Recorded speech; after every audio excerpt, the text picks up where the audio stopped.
Bonjour à tous et bienvenue sur cette nouvelle vidéo. Alors aujourd'hui, on va voir ensemble comment installer Linux sur une machine virtuelle. Si vous avez envie de découvrir Linux sans rien changer à votre système actuel, c'est une bonne solution pour tester en toute tranquillité. Allez, on regarde ça ensemble. Alors, je commence par me rendre sur le site de VirtualBox pour télécharger le logiciel de virtualisation. Donc là, je clique sur Download.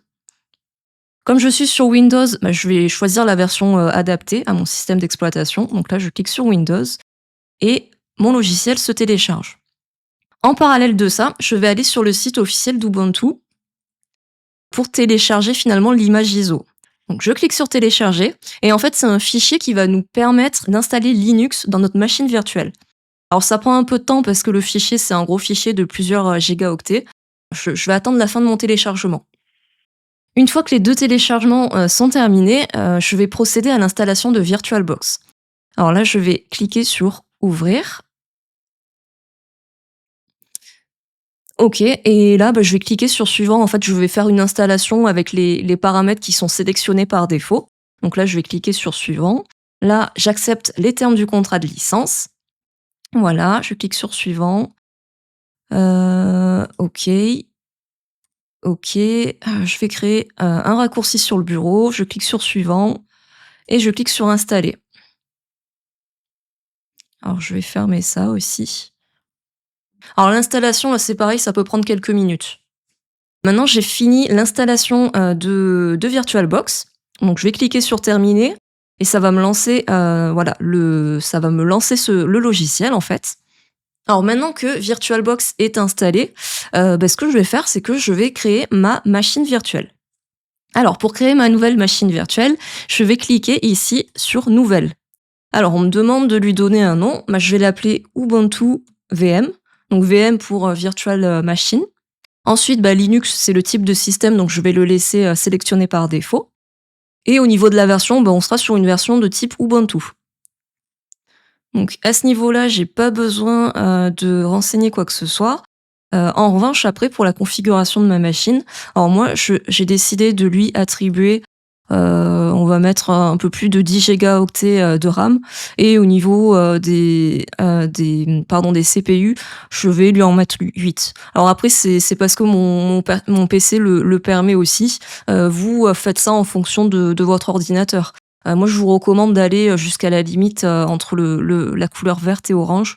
Voilà, ça vous permettra de faire fonctionner votre système de manière adéquate après. Et au niveau alors du disque dur virtuel, je vais lui laisser, alors par défaut, c'est un disque dur virtuel de 25 gigaoctets. Je vais lui laisser cette taille-là. OK, je vais cliquer sur Finish, voilà. Et là maintenant ma machine virtuelle a été créée. OK, alors maintenant que ma machine virtuelle est prête, donc ce que je vais faire, c'est que je vais lui ajouter l'image ISO d'Ubuntu qu'on a téléchargée tout au début de la vidéo. Et en fait, c'est ce qui va permettre finalement de lancer l'installation du système. Donc là, je suis sur ma machine virtuelle, donc elle est éteinte. Je vais cliquer sur Configuration, voilà, et je vais aller dans Stockage. Stockage, là vous avez un contrôleur IDE et vous avez un disque vide. Donc là, ce que je vais faire, c'est que je vais cliquer ici et je vais sélectionner disque file, voilà. Et là, en fait, je vais sélectionner mon image ISO. Voilà, je clique sur Ouvrir et je clique sur OK.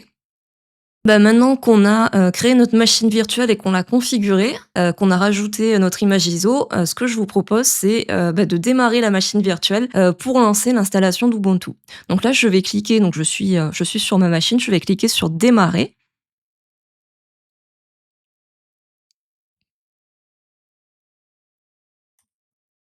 Et là, en fait, ce qu'on va me proposer, on va me dire, on va me proposer plusieurs choses. Il va falloir que j'utilise les flèches de mon clavier pour avancer, en fait.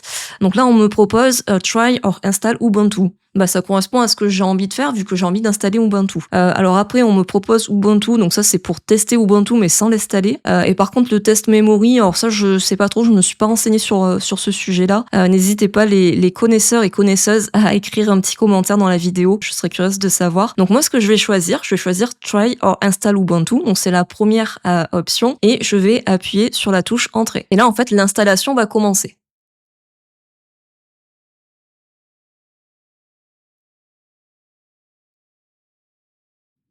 Donc là, vous voyez l'écran Welcome to Ubuntu qui apparaît. Mon ordinateur est en mode divertissement, donc c'est pour permettre d'aller un peu plus vite au niveau de l'installation. Vous allez probablement l'entendre dans cette vidéo. J'espère que ça cachera pas le son de ma voix. Alors là, donc au niveau de la langue, je vais sélectionner le français, évidemment. Je vais cliquer sur suivant.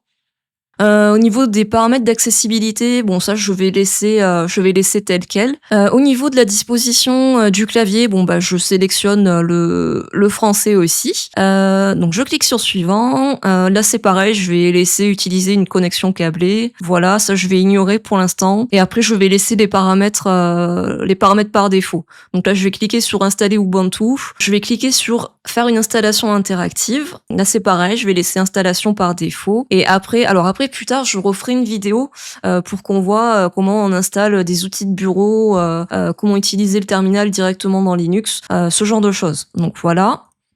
Installer des logiciels propriétaires recommandés, ça on verra ça un petit peu plus tard. Je vais vraiment faire une installation, on va dire, basique, quoi. Alors, là, quand vous arrivez à ce niveau-là, qu'on vous propose d'effacer le disque et d'installer Ubuntu. Alors, pas d'inquiétude, ça va pas toucher, enfin ça va toucher que votre disque dur virtuel, le disque dur que vous avez sur votre machine qui est installé sur votre machine virtuelle. Ça va pas toucher le vrai disque dur de votre ordinateur. Donc n'ayez pas peur de ça. Donc moi je vais laisser cocher effacer le disque et installer Ubuntu. Voilà, je clique sur suivant. Et là, on me demande de choisir mon nom d'utilisateur. Donc, je vais choisir Marie. Voilà. Et au niveau du mot de passe, voilà. Vous choisissez de votre côté le mot de passe dont vous allez vous souvenir assez facilement. Une fois que j'ai réalisé ça, je clique sur suivant. Je sélectionne un fuseau horaire. Voilà, je vais mettre Paris. Et je clique sur suivant. Et là, je vais lancer l'installation. Alors là, l'installation, c'est pareil, ça peut prendre pas mal de temps, entre 5 et 10 minutes minimum. Pour pas perdre trop de temps, je vous propose qu'on se retrouve à la fin de l'installation. Mais il n'y a rien à faire pendant ces étapes-là, en tout cas. Ok, mon installation est terminée. Donc là, ce que je vais faire avant de continuer, je vais plutôt choisir de redémarrer mon système. Alors pour finir, alors c'est écrit en anglais, mais en fait on me demande de retirer le fichier ISO en fait. Alors je vais vérifier si normalement quand l'installation d'Ubuntu c'est bien réalisé, le fichier ISO doit être éjecté enfin tout seul en fait. Donc là je vais retourner, donc je suis retournée dans la configuration de ma machine virtuelle. Je vais aller sur stockage et là vous voyez le fichier ISO qu'on avait rajouté ici à ce niveau-là, il y est plus parce qu'il s'est éjecté tout seul en fait. Donc là, je vais retourner sur Ubuntu, voilà. On me fait comprendre que je dois cliquer sur la touche entrée. Donc là, j'appuie sur entrée et normalement là, on va me demander de me connecter avec mon mot de passe que j'ai défini précédemment lors de l'installation. Donc là, je clique sur mon nom, je vais renseigner mon mot de passe et j'appuie sur la touche entrée. Et voilà, là j'ai Ubuntu qui s'affiche sur mon écran et qui a été installé et qui est fonctionnel. Alors je vais juste passer 2-3 choses. Je vais cliquer sur suivant, terminé. Donc là j'ai enfin Ubuntu qui est installé et fonctionnel sur ma machine virtuelle. Et si j'ai envie d'arrêter Ubuntu, je clique sur la petite croix. Je clique sur éteindre la machine et j'ai ma machine virtuelle avec Ubuntu installé dessus qui est éteinte. Et voilà, vous avez installé un système Linux prêt à l'emploi sans avoir touché à votre installation principale. Si vous avez aimé cette vidéo, n'hésitez pas à liker, à commenter et à vous abonner à la chaîne. Merci et à bientôt sur Marie Développe.